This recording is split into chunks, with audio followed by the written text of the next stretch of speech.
বাটুলের দাঁতের ফাঁকের মাপটা মেপে নিতে হবে, তারপরে তো অনেক মজা দেখাবো। এই যে বাটুল, তোর দাঁত কত রে? ও 2 ইঞ্চি না?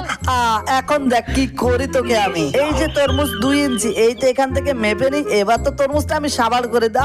কত মজা! এটা কি আপেল? এখানেও তো 2 ইঞ্চি মাপ নিতে হবে, তারপরে খেয়ে নি। বাটুল তুই ঘুমাতে থাক, আর এই রোস্ট তো আমি ভালো করে মাপ নিয়ে নেবো এবং মজা করে খাবো। কত মজা রে বাটুল, তুই ঘুমা, আমার খাওয়া দাওয়া শেষ। এখন এই কলাটা আমি নিয়ে নিই, এবার চেয়ারে বসে মজা করে কলা খাই। বাহ, কত মজা রে কলাগুলো খেতে। আহা, কত মজা! এদিকে তো মোটু আর মোটুর বউ চলে আসছে, আমার কলা খাওয়া শেষ। এখন একটু মজা করে বসে থাকি। বাটুল তুই ঘুমাতে থাক। এই দেখো, এখানে আমাদের খাবারগুলো কে খেয়ে নিয়েছে? কে খেয়ে নিয়েছে? এই দেখো, মাপটা দেখেছো? এবার তোমরা আমার সাথে আসো, তাড়াতাড়ি আসো। আর এখন দেখো এইদিকে, এই যে বাটুল, এখানে ঘুমিয়ে আছিস না? এখন ওটাই তোর দাঁতগুলো দেখি। আরে দাঁত তো ঠিক আছে, তাহলে কি কে খেয়েছে না?